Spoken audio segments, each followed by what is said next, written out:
From Get Gorgeous. Now, I normally talk to you about self-love, compassion, and enjoying your life to the best, especially for us girls over 40. Reconnecting to your former glory, the beautiful self that you are inside Get Gorgeous. But today, I'm going to be controversial. I am. I want to talk to you about your diet.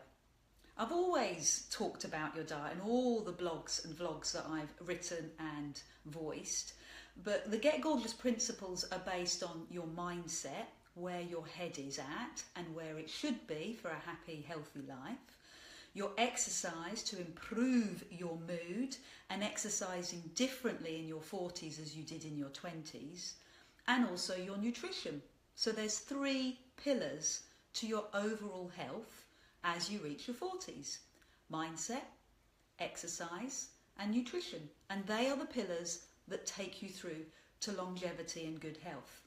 But if you're following the wrong nutritional path, if the overall framework for nutrition is wrong, then it's not going to make you any difference to what you're doing with your mindset or what you're doing with your exercise. It's as simple as that. So here's where the controversy is. The Eat Well plate, the way that the NHS and the dietitians talk to us at the moment, is loaded with 60% carbohydrates, and that is not in balance. If you're eating cereal with a fruit juice in the morning, a sandwich at lunchtime, and you're eating carbs, which is your potatoes or your pasta for your evening meal, that is not balance.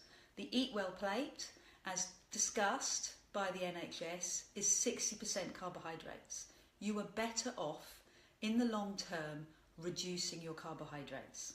This isn't new. This is research that's always been there, and let me take you further down this route. Just bear with me for a little while. So the low-fat diet has come about, and 60% carbs is based on your healthy eating principles. It's kind of your Mediterranean diet, the olive oil, which is your unsaturated fats, okay? All good so far. Mediterranean diet sounds groovy. Eating more veg, eating fruit, olive oil sounds fab. But the other side to that is that you increase your bread and your pasta and you reduce your meat. And that isn't sustainable.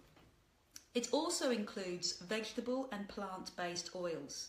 Now, these oils have been highly processed. They're hydrogenated, and it's the processing that causes long-term damage to your health. So there is a move, there is a change. It's happening in little sections. You know that the body coach is talking about coconut oil. Most modern nutritionalists are talking about coconut oil. Coconut oil is a saturated fat.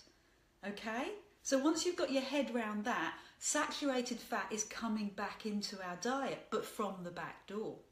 Avocado, another healthy fat, is monounsaturated, that's the healthy one, but it's also got a lot of saturated fat in it. So the modern nutritional thinking is filtering into our diet, which is good. There is a big cholesterol debate, and that's what came about from last week's blog. If you're eating a low-fat diet, you're helping your cholesterol. That's what we're told. But that research has never, ever been proved. So people like our beloved Michael Mosley, Gary Tobes in America, Nina, I've got to pronounce her name correctly, T. Schultz, they've always said that this low-fat, healthy eating diet hasn't actually proved that we're going to live longer and have less heart attacks. The research just doesn't stack up. So we've looked at chronic diseases like diabetes, obesity, hypertension, which is high blood pressure, and heart attacks, and we've seen them as separate things.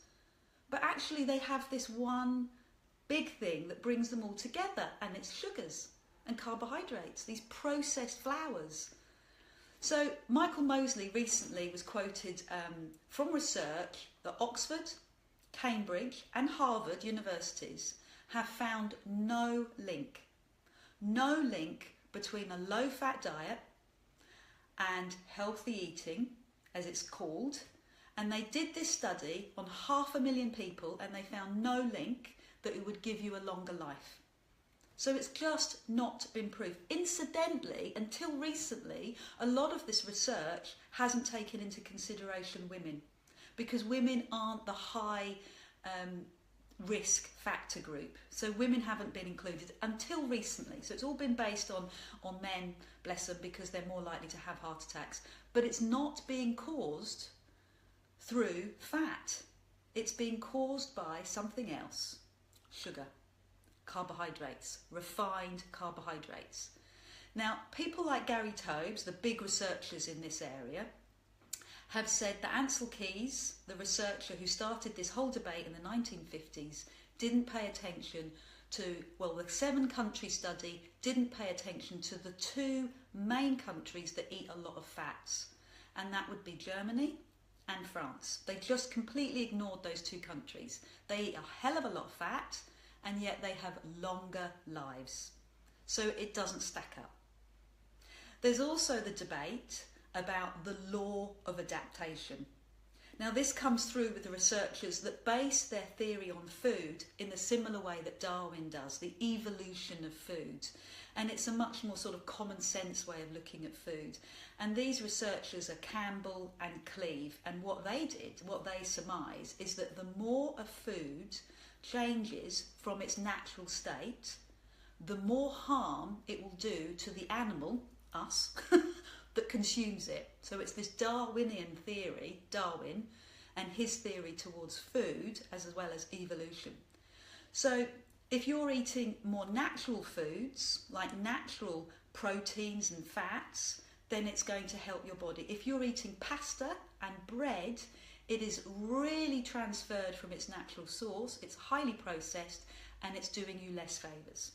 So there is also the other debate, the genetic debate. Now, previously, we have thought that 20% of your risk of disease is based on your lifestyle, and 80% is based on your genetics. And that was a scientist called Cohn, and that's what he believed. More recently, scientists, I should say, researchers like Jocelyn, have refuted the genetic line, and they looked at the influx of people that were coming into new countries like Israel. So in Israel you had a static population, but you have a lot of new influx of people coming from different parts of the world.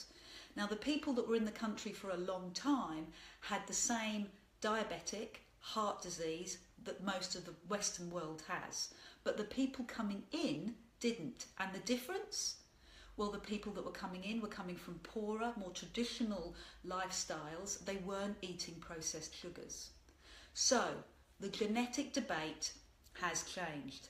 80% is down to your lifestyle. 20% is down to your genetics. Now that is good news, because you can change your lifestyle and you can change your health. Campbell, another researcher, did the same thing in Africa. He was looking at the Zulus. And the Zulus that became more urbanised, more westernised in their feeding and their eating in terms of their sugar intake and their processed carbohydrates, were suffering from the same problems, diabetic, heart problems, that the westernised world was doing. So the more isolated and the more traditional the roots, and the more that they were eating meat and fats and everything else that were in their world, then the healthier they are. I appreciate this is going to take some time to sink in. The beautiful nutritionalists in our UK, in our country, like Trudy Deacon, reckon that it's going to take at least 2 years before this becomes mainstream.